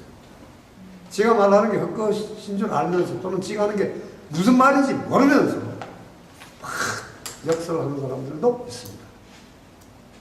그래서 한국사가 사상의 측면에서 어떻게 휘청거리면서 바뀌어 가느냐를 큰 맥에서 몇백 년 단위 정도는 되는 것이죠. 거기서 바뀌는 모습을 어느 정도는 보게 됩니다. 그래서 그게 두 가지가 서로 기준이 다르니까 뭐 왔다 갔다 착종을 하게 될 텐데 대충 유교, 불교의 도입 시기 뭐 이런 것부터 해가지고 그것들이 국내 가령 정치 세력에 붙인 과 관련해서 어느 것이 어떻게 주도하느냐 같은 거 또는 어떤 계층의 사상으로 자리매김되느냐 어떤 계급의 사람들이 이걸 받아들이고 어떻게 퍼뜨리고자 했느냐 아니 이런 거를 살펴보게 될 겁니다. 그러니까 이야기가 아무래도 이제 이야기가 아니기 때문에 그러니까 앞에 이야기는 마이 어드레스가 뜻이고 마이 스피치가 뜻이고 뒤에 이야기는 스토리인데 역사라는 게 스토리이기 때문에 그 생생하게 살아있는 걸로 흘러가야 되는데 그거 하려면 4,000년의 역사 이야기하려면 4,000년 걸려야 할 거 아닙니까? 물론 내가 알지도 못하고 그러니까 압축하는 수밖에 없고 추상화는 불가피한 겁니다. 근데 추상화를 하면 재미가 없어져요. 내가 근데 졸린다 이거. 앞으로 기온이 좀 더 높아가면 분명히 오늘보다 더 좋은 사람이 나올 텐데 근데 졸려도 어쩔 수 없지만 생생한 스토리로서의 역사를 이야기할 수는 없는 겁니다. 그리고 이야기로서의 철학을 이야기하려면 이런 하나하나 또 이야기해야 되는데 그렇게까지 긴장되게 구체적인 이야기 아니 아주 구체적인 풀어도 돼요. 아니 거기서 그 양자를 전합한다라고 했는데 그 중에 그러니까 이 큰 흐름을 이야기하는 추상화시킨 정리된 사상사의 흐름을 이야기할 텐데 그 중에 그러나 이제 또 그냥 가기 섭섭하기도 하니까 넷 중에 한 둘이나 넷 시간 따라서 확실히 약정할 수는 없습니다. 지금 분명한 것은 변화시킬 수 없는 거는 지난번에 타진해 보니까 변화시킬 수 없는 거는 횟수입니다. 10개. 이걸 난 더 느렸으면 좋겠다 했더니 느리기는 곤란하다. 줄일 수는 있을지 모르지만 느릴 수는 없을 것 같은데 줄여서는 내가 이야기하는 방식으로 사실 줄여서는 더 이야기를 더 가서 생각해야 되니까 좀 어렵고 한 10번에 담을 수 있을 정도로 해야 되는데 거기서 스토리로서의 역사와 설명, 인과관계를 이야기합니다. 설명으로서의 역사 그 두 가지가 다 이야기될 수밖에 없습니다. 설명으로는 뭐 간단하게 10분 안에 한국사를 다 이야기할 수도 있는 것입니다. 이야기로서의 한국사는 몇 년이 걸려도 전공하고 박사하고 교수를 몇십 년 해도 다 못하죠. 그 스토리 역사는 끝없는 겁니다. 그래서 그 스토리로서의 역사의 일부를 조금이라도 맛보는 정도로 구체적인 이야기를 포함을 시킬 겁니다. 다른 거기 이제 후보는 네 사람입니다. 일단 원효. 고려에서는 작품이라는 사람이 별로 없어요. 원효, 정도전, 이황, 정약용 이 네 사람인데 한국 사상사를 수놓은 강력하게 장식한 주요 인물들이지요. 근데 그 중에 한 사람만 가지고 10번 강의해도 물론 구체적으로 하려면 정양 같은 사람 하려면은 그 내용이 풍부합니다. 그러니까 그걸 그렇게까지 하는 건 또 전공 철학 하는 애들이나 듣지, 또 재미가 없을 수도 있고. 아주 구체적이면 또 재미가 없더라고. 그래서 적당히 그것도 이렇게 웅크려가지고 그 네 사람 중에 다 할 시간 아마 없지 않을까 싶어요. 한 사람 건드리는 이야기 하다 보면 역시 하루가 다 가버릴 것이기 때문에. 그래서, 그러면 10개 강의 중에 4사람은 4번 채워버리는 관계가 그건 좀 곤란하지 않을까 싶고. 하여튼 그걸 적당히 집어넣는 방식으로 추상성과 구체성을 배합해서 앞으로 9번 이야기하게 될 겁니다. 시간이 꽤 갔을 것 같은데, 대충 딱 3시간 먹으면. 그러니까 오늘 이야기는 혹시 질문이구나. 앞으로의 진행에 관해서 영광이나 기대나 뭐 이런 거나 원효, 정도전, 이황, 정약용, 시대소문. 난 나이를 매우 중시하기 때문에 지금 내가 여기서 명백히 존경해야 할 인물이 한 사람이 있고 인간은 모든 점에서 분명히 평등한데 뭐 정도전이라고 해서 나하고 불평등할 이유는 없지만 다만 그 사람은 나보다 나이가 500년이나 되기 때문에 나는 존중합니다.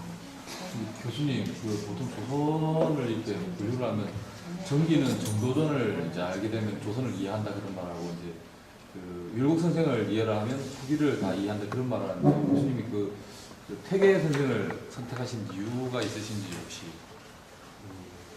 뭐 있죠. 그 답을 해야 되겠지 않나요? 질문이 나왔으니까. 그러면 혹시 질문에 여부가 있으면 일단 다 이야기해 주시죠. 뭐 하나 답하다 보면 내가 20분, 30분, 1시간에 가버릴 수도 있기 때문에 되도록 압축을 해야 되고 한 2, 3분 안에 끝낼 생각인데 그 질문별로라는 뜻입니다. 그러니까 하여튼 영어나 이망이나 질문이나 이런 거 있으면 한꺼번에 질문해 주시죠. 3시간이 지나버려서 지겨워져버려요. 무슨 아까 그 중간에 잠시 지금 나온 역사서 중에 98%는 쓰레기라고 하셨는데요. 2%는 살아남을 만한 건 살아남는 건 어떤 건지 좀 듣고 싶습니다. 그런 것도 없는 거 있습니까? 어리석은 질문인지 모르겠는데 아까 세상의 둘, 3일, 10%? 그러니까 이렇게 차지하는 이런 것들이 어떻게 보면 의도된 거나 조작된 것인지 아니면 저희가 뭐 팔라스의 법칙이라고 80대 20 해서 뭐 기업에서도 20%가 일을 해서 80을 먹여 살린다 이런 얘기들을 많이 하잖아요. 근데 이게 조작되거나 의도된 것이 더 강한 건지 아니면 자연적인 현상인 건지 어떻게 생각해야 될지. 사실은 이 시대의 정말 중심 과제네요. 경제학자들이 좀 더 잘 대답을 해야 되는데 그걸 제대로 대답하는 새끼들이 별로 없고 근데 근데 제대로 대답하려고 노력하는 새끼들이라고 부르기 좀 곤란한 그런 사람들도 있긴 있죠. 뭐 장하성이나 어저께 이정우나 괜찮은 사람들이 있는데 저는 최근에 저는 주류가 아닌 그 역사학자 중에 이덕일 씨라는 요번에 네. KBS 정도전 감수하신 분. 감수를 했어요? 네, 그 정도전을 이덕일 씨가 했다고 그러더라고요. 감수인지 모르겠습니다. 그분이 이덕일 씨예요. 아무튼. 그러니까 변호사가 근데 그분이 아니고 주류가 아니거든요. 근데 무슨 소장이에요. 역사 무슨 소장. 개인 역사를 역사 전공 안 소장. 하시고. 전공은 안 하시는 분인데. 아니 전공을 했죠. 역사학을 전공하시고. 숭실대 사학과 출신. 그래요? 네. 숭실대 근데 나왔어요? 저는 최근에 가장 역사를 바로잡는 분으로 알고 있었거든요. 예. 이덕일 씨. 정도전도 쓰고 뭐 숭시열 뭐 조선에 대해서 많은 거를 지금. 그러니까 어떤 역사적인 어떤 화제거리들을 아주 대중화시킨. 근데 바로 잡는다는 기준으로 그분이 쓰고 계시더라고요.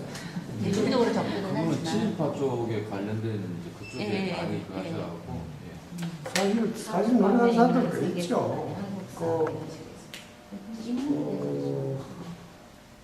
난 사실 전교 일반에 관해서 그런 반감을 가지고 있었는데 요새 보니까 내가 스스로 반성을 좀 하고 있습니다.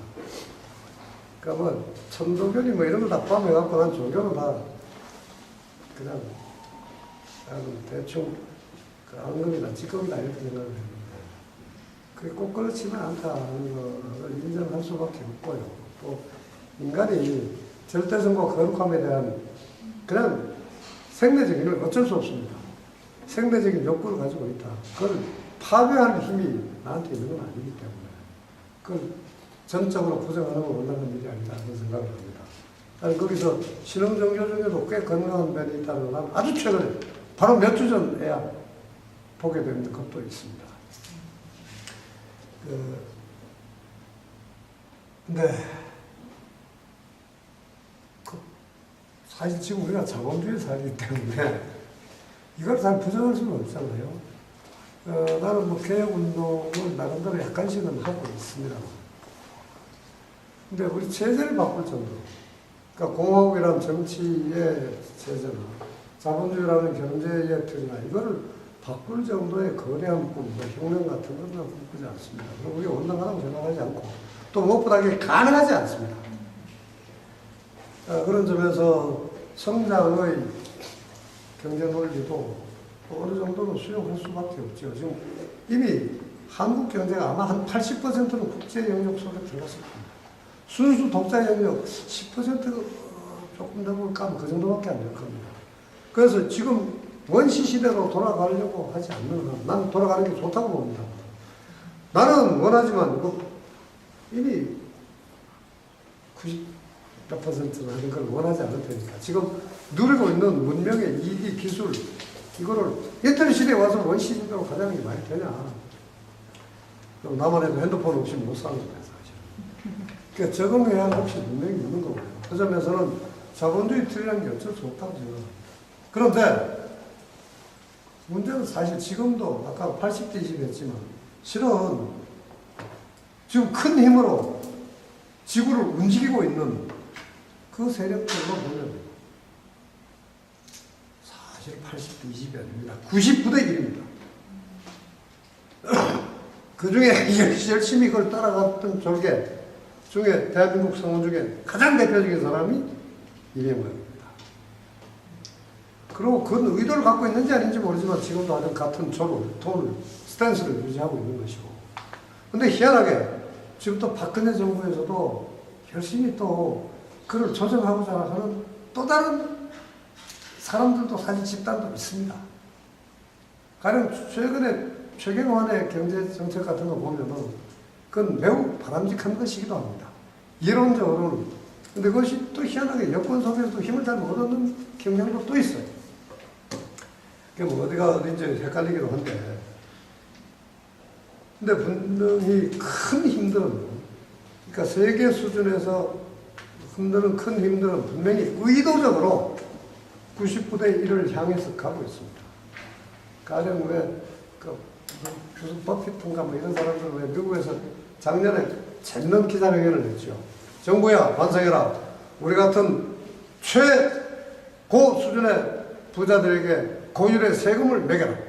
걷어가라! 왜 안 걷어가냐? 항의한 적이 있습니다. 그러니까 그건 물론 매우, 일단 그 면만 딱 보면 참 부러운 일이죠. 근데 실은 그게 진짜로 걔들이 정말 그렇게 양심적으로 살아가냐? 그건 아닙니다.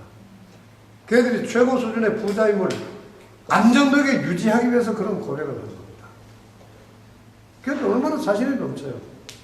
걔들 반을 계속 쏟아 부어버려도 세계 10대 부자 중에 걔들 들어갑니다. 근데 여기는 그만큼 안 돼서 그런 것인지 바락바락 진짜 적극적으로 99대를 만들라고 하죠. 그러니까 그게 그건 뭐 이제 이거냐 저거냐라고 규정하기는 사실 분명히 어려운 거예요. 민주라고 하는 민주주의란 정치 제도나 이념도 실은 마찬가지입니다. 이름이 껍데기가 민주주의지 실제로 이 자본주의 속에서의 민주주의는 내용적으로는 민주주의가 아닙니다. 지금 대한민국 대통령이 가령 일본의 수상이 미국의 대통령은 물론 미국의 대통령은 여기가 더 약한 면이 있는데 로마의 황제보다 지금 대통령의 힘이 더 셉니다. 세계 수준에서 물론 볼 때에도 미국 대통령은 로마 황제 100마리 합친보다 힘이 더 세요. 한국의 대통령만 해도 미국 대통령보다 더 힘이 더 크기도 하죠. 근데 공통점은 그 정치 권력이 독립적이지 못하다는 데 있는 겁니다. 거대 자본의 심부름꾼으로 있는 것이지 걔들이 박정희 때처럼 거대 자본을 쥐락펴락 통제하고 있지 못합니다. 오바마도 박근혜도 사실은 하수인적인 위치에 있지 통제하는 위치에 있지 않습니다. 그러니까 이게 뭐 음모냐 구조냐 뭐냐라고 규정할 수 있는 건 아니고요. 근데 대체로 뭐 한 100억 대 정도면 요새는 양심적인 기업가도 꽤 많죠. 그러니까 가령 유한 킴벌리 같으면 그 정말 대표적인 거의 사회적 기업이라고 말할 수도 있다고는 보는데 그 정도면 이건 사회주의 불러오지 않아도 충분히 그런 기업으로 찬다면 그냥 이 체제는 안 나온 겁니다.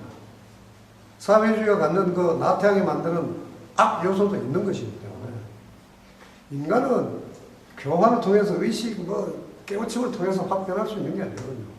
그 점에서 그 플라톤 같은 사람이 사실은 아리스토텔레스보다 덜 현명한 게 있는 겁니다. 그러니까 개인은 깨끗할 수 있지만 집단이 되면 어떤 성인들을 모아놔도 다 게으름뱅이가 되고 이기적이 됩니다. 그건 어쩔 수 없는 거예요. 그걸 탈락할 수 있는 사람은 아무도 없을 겁니다.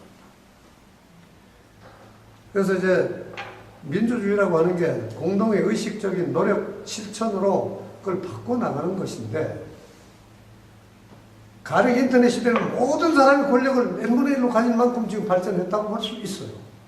그러나 그러니까 이론적으로 보면 인터넷 지금 SNS 제대로 활용하면 어떤 독재도 발붙일 수 없을 정도로 대중이 현명하고 힘을 모으기만 한다고 낙원을 만들 수가 있을 정도로 기술은 이미 올라왔습니다.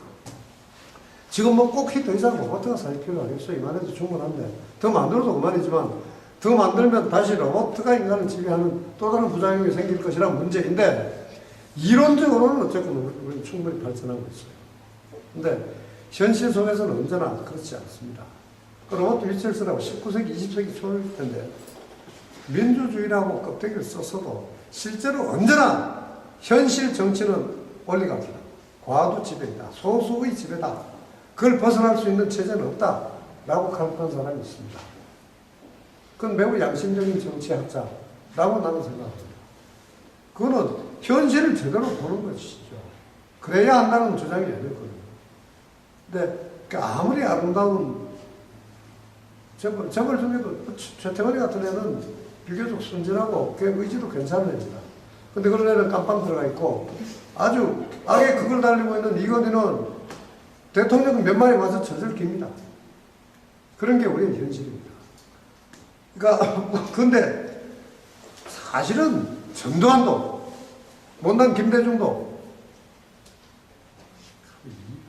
이명박 거기 넣게 하려고 했겠지만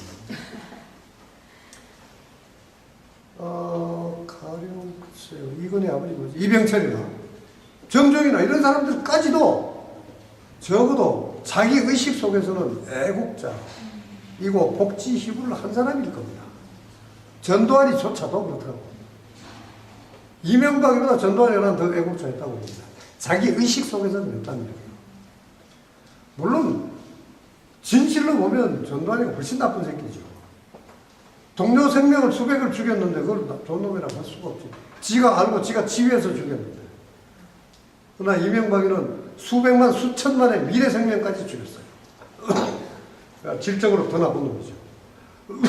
그런데 의식적으로는 분명히 정주영도 개척자이고 애국자고 분명히 우리나라를 부하고 강하게 만들려고 했었죠. 그리고 사원들 건사하는 거 보면 삼성보다 현대가 훨씬 양심적입니다. 그런데 인간이 피가 살아 숨쉬고 있어요. 위에도. 그러나 객관적 존재 양태로서의 현대는 역시 다수 민족에겐 악입니다. 그러니까 의도되는 것으로 의식 속에서는 나쁜 놈이 세상에 사실은 별로 없습니다. 그러나 자본주의라고 하는 틀을 움직이는 이 세상에 오면은 아무리 양심적인 사람이 100명이 대통령이 끊임없이 노무현 같은 놈이 100마리가 연속으로 대통령이 돼도 세상이 바뀌지 않습니다. 그보다 가령 박원순이 껴도 요새 약간씩 색깔이 좀 바뀌어가는데 박원순이 같은 애가 수천 명이 한꺼번에 나오고 할 때 그때 세상이 좀 실질적으로 바뀌어가는 것이지 노무현 같은 놈이 세상 바꿀 수 없습니다. 그게 뭐냐 결국 민주주의라고 하는 아무리 뭐 자유평등 어쩌고 하는 자본주의라고 하더라도 그 다수가 함께 움직이는 틀에서 일정한 법칙 같은 게 있습니다. 그거는 자본주의 틀이 원천적으로 두 가지, 이거는 아무도 부정할 수 없는 두 가지 본성이 있습니다. exploration, expansion and exploration인데 보통 말로 그냥 번역하면 확장과, 팽창과 착취라고 해야 됩니다. 그걸 벗어날 수 있는 자본주의는 결코 없습니다. 스웨덴, 노르웨이, 독일 아무리 아름다운 자본주의를 갖고 와도 그 체제는 원천적으로 악입니다. 팽창과 착취라는 본질을 벗어날 수 있는 체제는 결코 있을 수 없어요. 그런 점에서 80대 22건, 90대 12건 계속 흘러가게 되어 있습니다. 근데 다만 이제 노무현 같은 게 대통령이 되고 뭐 브라질처럼 노조가 그래도 어설프지만 속되긴 하지만 사회주의성이 강한 양심과 지성을 한꺼번에 비슷하게 갖춘 놈이 대통령이 되고 그것이 아주 뭐 그게 포퓰리즘이 뭐건 현실적으로 삶을 바꿔내는 수준을 바꿔내는 구체적인 정책들을 펴나가고 하는 게 30년 지속되면 나아지겠죠. 그런데 그거는 우리의 노력이지. 결국 어떤 질문이든지 질문하는 우리 스스로를 포함하는 그 공동의 노력을 통해서이지 선거 한두 번 뭐 한다, 대통령 몇 마리 바꾼다, 그걸로 되지는 결코 않을 겁니다. 이제 그 점에서는 그렇게 말하는 건 매우 무책임한데 사실 나는 그런 운동을 지금 하고 있습니다. 언젠가 공개될 텐데 협조라고 말하면 실례고 함께 해주기를 기대합니다만 아니 그거는 내 다른 이야기인데 엉뚱하게 갑자기 내 홍보를 오는 건데 대통령이 제대로 그래도 이명박 같은 새끼보다는 노무현 같은 놈이 되는 게 낫다. 이건 내 신조로 있는 거고요. 근데 그거 된다고 세상이 바뀌지는 분명히 않습니다. 근데 그 바꾸는 거 가능하지조차 않습니다. 노무현을 다시 만들어낼 능력이 지금 우리 대중에게 없고 정당에 없습니다. 그거는 다 안 돼요. 그러나 길이 없냐? 절망할 때는 아니다. 그럼 어떻게 하냐? 아주 추상적으로만 이야기하죠. 정당의 연합으로 안 됩니다. 참여연대, 경실련, 운동단체 연합으로 안 됩니다. 무슨 미래총, 교수연합, 무슨 막 학술단체나 하여간 운동단체의 연대로서는 안 됩니다. 그럼 길이 없는 것처럼 보이지만 그러나 길은 있다고 나는 믿는 것이고 그 길에 사례를 만들어 가겠다고 지금 사실 밥 먹고 있고 몇 사람한테 이야기했는데 그 운동은 약간 기본적으로 개인 대 개인, 그냥 개인들의 자발적 참여를 통해서 그것이 100만 단위 이상으로 될 때만 가능합니다. 그러니까 어떤 면에서 보면 2001년 노무현을 재현하는 것이다 라고 할 수도 있는데 지금 노빠 정신은 안 됩니다. 걔들 이름 뭐냐? 노사모. 노사모의 기법은 이미 후진 것이 되어버려서 그건 안 돼요. 그럼 아주 세련된 무슨 디자인 기획안이 나올 수 있냐? 그것도 아닙니다. 근데 그 이야기 하려면 역시 좀 몇 시간 줘야 되니까 하여튼 그런 게 있다라고는 이야기합니다. 그러니까 우리 모두가 정당이 지도해서가 아니라 참여연대 같은 데가 실무를 맡아줘서가 아니라 적어도 형식상, 명분상 감남울려인 이 시민들이 각각 자발적으로 모여서 수백 마리 되도록 하는 길이 있다라고는 믿고 그것이 언젠가 온라인을 통해서 전달이 될 겁니다. 그건 주목해 주시기 바라고요. 그래서 그런 노력이 아니면 지금 세상은 사실 미래가 별로 없습니다. 갈수록 말은 언제나 번지를 하죠. 퍼펙트 같은 놈이 나한테서 세금 매겨라, 받아가라 하지만 걔들이 자본주의를 바꿀 정도는 아닙니다. 그는 그 노자하고 아주 통하는 것인데 갑자기 또 낯설게 들리겠지만 이런 겁니다. 핍박받는 인민을 해방시키는 것이 직접 목적이 아니라 다수의 인민을 오랫동안 안정되게 위협받지 않고 그 권력을 유지하면서 부드럽게 착취하면서 향락하기 위한 방법으로 노자가 나온 것이고 퍼펙트가 나온 겁니다. 네, 그런 점 때문에 80, 20 어떤 쪽으로 숫자를 조정하건 간에 다른데 대체로 조금 휴렛 걔들 나그 이름 참 까먹는 놈, 빌 게이츠 같은 놈들 이런 놈들이 희망하는 건 아마 뭐 한 70대 30 정도까지 갈지는 몰라요. 그러나 걔들이 삶을 통해서 기업 경영을 통해서 실질적으로 산출하는 사회는 80대 20 정도 될 겁니다. 그리고 다시 월스트리트 그쪽 애들, 그러니까 금융이 중심이 되어버린 이 자본주의가 그 색깔을 변화하지 않는 한 90대 10으로 흘러갈 수밖에 없습니다. 우리 자신이 뭐 주식 투자하고 뭐 이렇게 하잖아요. 주식 투자라는 건 사실은 헛겁니다. 원래 원리적으로 보면 그건 사기입니다. 70이 50으로 보이는 거하고 유가 안 되는 건 진짜 나쁜 사기라고요.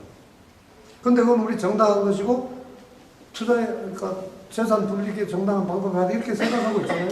우리 자신이 그렇게 병들어 버렸는데 이게 지속되는 한 90대 10을 향해 치달아갈 겁니다. 그리고 그 속에서도 끊임없이 99대 1을 추구하는 이명박류의 인간들도 생겨날 거예요. 거기 달라붙어서 그 일에 해당하는 것 중에 찌꺼기를 일부 받아갖고 그저 아르바이트 받아서 연명하고자 하는 놈들도 있을 것이고. 그래서 그거는 끊임없이 숙제이지 사실 경제학은 어떤 점에서 그건 다 소설입니다. 경제학을 통해서 세상이 바뀌리라고는 생각하지 않습니다. 근데 그래도 이정우 장하성 같은 놈들이 몇 놈이 나오고 그게 노무현이처럼 바람을 일으키고 한다면 조금씩 바뀔 수는 있을 겁니다. 근데 가령 그 원소리 같은 애들이 그 건실한 이사로 그 작은 주주들이 발언하고 한다. 그걸로 바꿀 수 있는 건 사실 한계가 있어요. 근데 그거라도 어쨌든 계속해 나가야죠. 그리고 지금 한국은 재벌이 이 미국 쪽하고 반해도 비교해도 매우 병적이거든요. 세상에 껌을 지금 몇 조 원을 가지고 있는 새끼들이 껌을 파는 놈들이 어디 있어 세상에.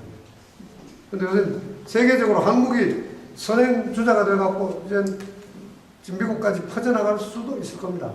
그러니까 가장 큰 돈들이 가장 작은 돈까지를 잡아먹는. 그러니까 큰 컴퓨터 자동차 만드는 놈들이 껌까지 파는 그런 걸로 가게 되죠. 그럼 결국 90대 10으로 가게 될 겁니다. 하여튼 저지하는 힘은 나 자신을 포함한 주체적인 노력밖에 없다라고 말해야 됩니다. 학문으로는 결코 해결되지 않습니다. 경제학도 마찬가지입니다. 근데 그 이황과 이인은 그거는 따로 이야기할 기회가 거의 없을 것 같긴 한데 그거는 내 이에 관해서는 뭐 한 30분 이야기해야 할지도 모르겠네요. 그 교과서들이 가지고 있는 공통의 사기가 있습니다. 그 중에 일단 하나만 이야기하죠. 1592년에 임진난이 일어나는데 그보다 한 몇 년 전일 겁니다. 1588년이나 이 정도가 됐을 거예요. 그 어전에서 율곡이 10만 양명서를 주청했다. 뭐 그런 이야기가 있고 지금 교과서에까지 퍼져 있을 정도인데 그거 한마디로 딱 잘라 말할 수 있어요. 역사적 사실이 아닙니다. 사기입니다. 그리고 그거는 또 이야기하면 기니까 그게 왜 그런 일이 일어나게 됐냐 그런 걸. 그래도 한 가지 이야기하죠.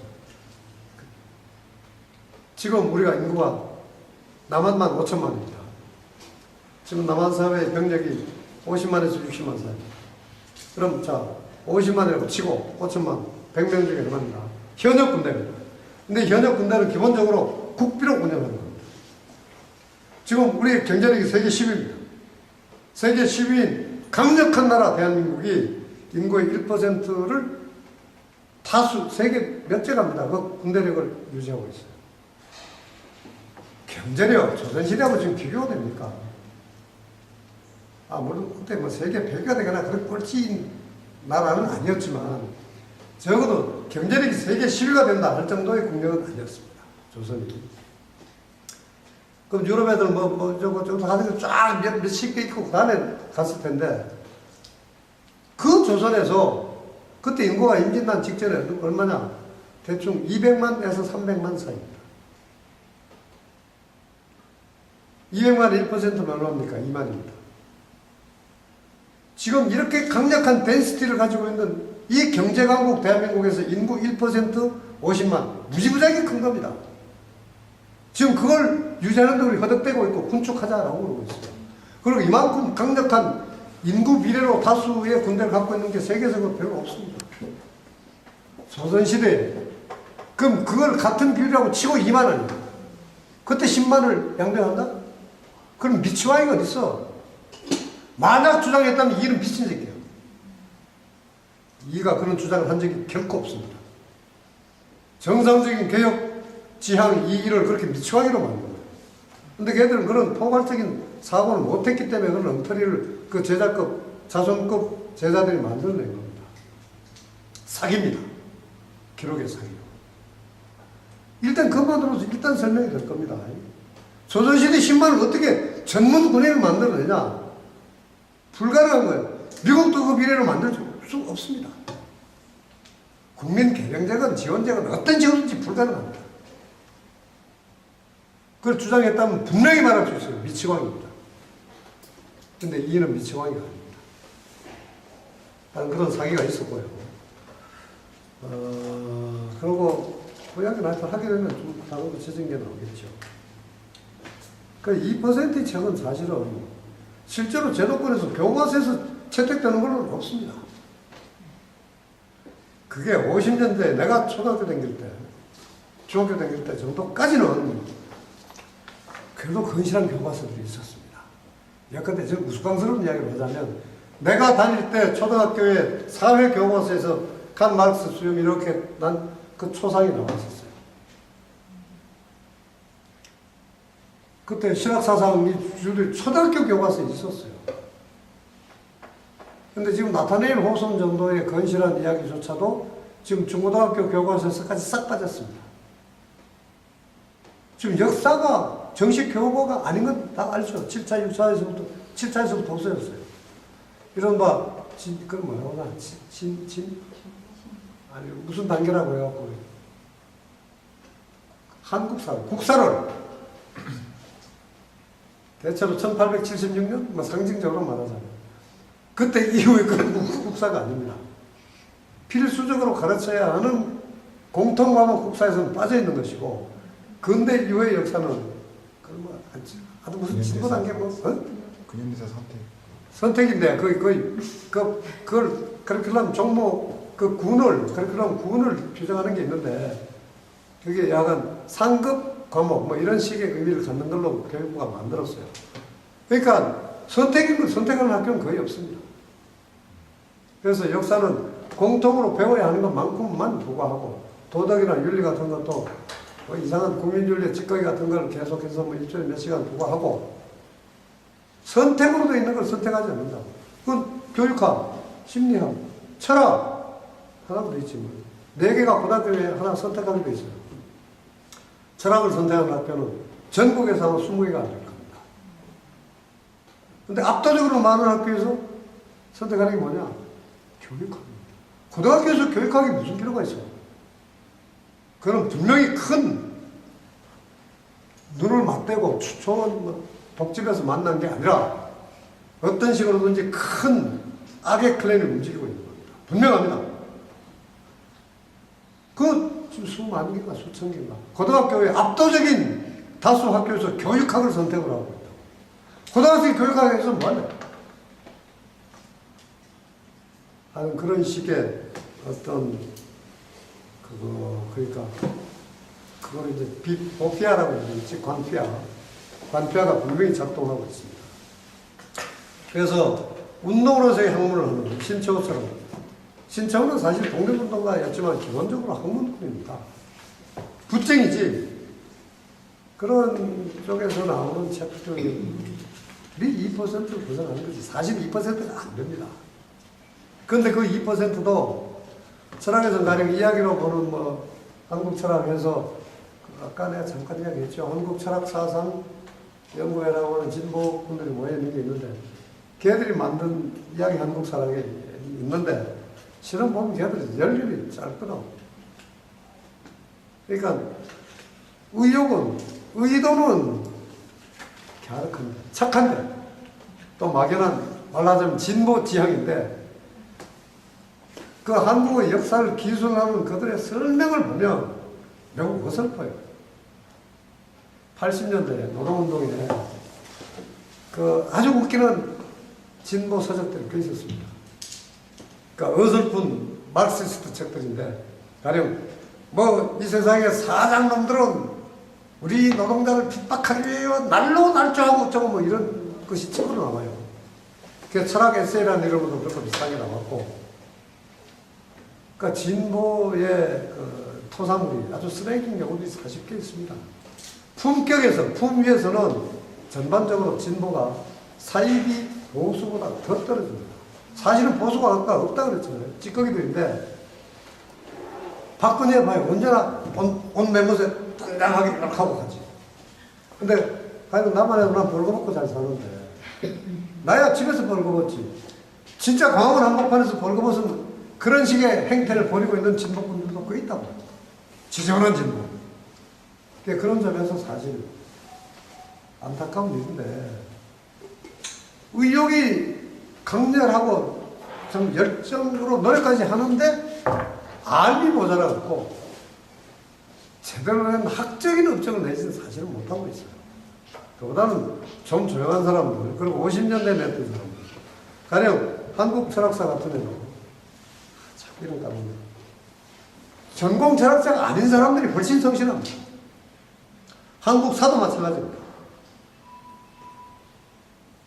그러니까 지금 뭐 그 권위를 가지고 오랫동안 교수 노릇하고 지금 뭐 나처럼 명예교수 직함을 가지고 하는 이런 사람들 중에서 그 2%의 책을 쓴 사람들은 거의 없죠. 그러니까 오히려 무슨 윤학사 유고 또 김성칠이라고는 뭐 아마 들어봤을 텐데 그 조그만 학적인 것도 아닌 역사기록 일기형 당대 기록을 쓴 사람들 이런 양심적인 사람들이 있죠. 그러니까 적어도 가령 한우건과 이기백이 국사책으로는 팔리는 양대 거물인데 아니 그 사람들과 그 사람들의 새끼들로 자라난 제도권 역사, 제도권 철학에서는 98%를 벗어난 책은 거의 없을 겁니다. 그 중에 몇 개 학교가 있는데 그걸 구체적으로 말하기 좀 그렇고 그 중에 가령 내가 대표로 있었거나 고문으로 있었던 것도 있습니다. 뭐 이 정도로 끝내야 되겠네. 물론 하나 더 있는데 그건 뭐 비슷비슷하게 그렇다고 치고 아까